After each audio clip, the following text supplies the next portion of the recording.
আসসালামু আলাইকুম গাইজ, আজ আছি আমি বছিলা ব্রিজের নিচে, যেখান থেকে ঢাকা বরিশাল লঞ্চ চলাচল করে। আজ আমি জানাবো আপনাদেরকে এখনো কি ঢাকা বরিশাল লঞ্চ চলাচল করে কিনা, এবং সবকিছুই থাকবে আজকের এই নতুন ভিডিওতে। তাহলে আমাদের সঙ্গেই থাকুন।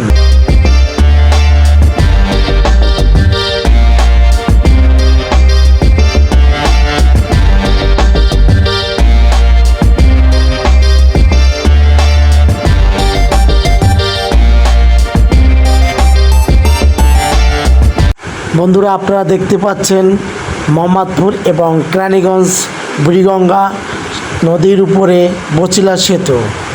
বাংলাদেশ নৌ মন্ত্রণালয়ের পক্ষ থেকে ঈদ উপলক্ষে ঢাকা বরিশাল রুটের যাত্রীদের জন্য এই লঞ্চ টার্মিনাল বসানো হয়েছে। বছিলার এই লঞ্চঘাট থেকে ঈদে মানুষ স্বস্তিতে বাড়িতে ফিরতে পারছে।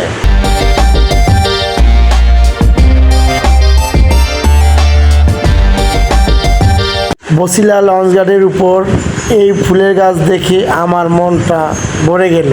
খুবই ভালো লাগলো আমার এই ফুলের গাছ দেখে।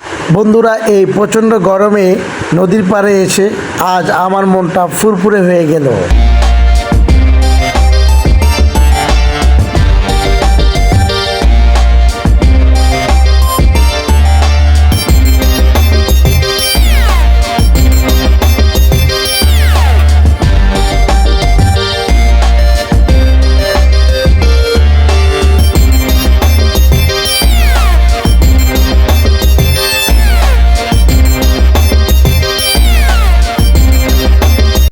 এই প্রচণ্ড গরমে বন্ধুরা, আপনারা নদী পাড়ে আসলে আপনারা শীতল হয়ে যাবেন।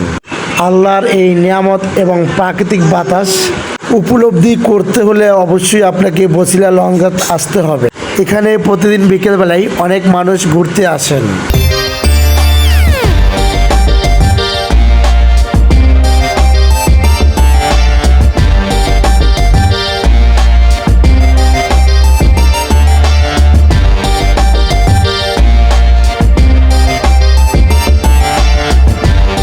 বন্ধুরা, আপনারা অনেকেই জানেন, অনেকেই জানেন না বছিলা লঞ্চঘাট থেকে রোজা ঈদে এবং কুরবানি ঈদে ছাড়া লঞ্চ ছাড়ে কি না। বন্ধুরা, এখান থেকে শুধু রোজা ঈদে এবং কুরবানি ঈদে লঞ্চ চলাচল করে ঢাকা ইলিশা এবং ঢাকা মুন্সিগঞ্জ। এই বছিলা লঞ্চঘাট থেকে আপনি যেতে পারবেন খুব স্বস্তিতে এবং সুন্দরভাবে। আপনি আপনার পরিবার নিয়ে খুব সুন্দরভাবে এখান থেকে যাতায়াত করতে পারবেন। বন্ধুরা, ধৈর্য ধরে ভিডিওটা দেখার জন্য আপনাকে অসংখ্য ধন্যবাদ। ভালো থাকবেন। আল্লাহ হাফেজ।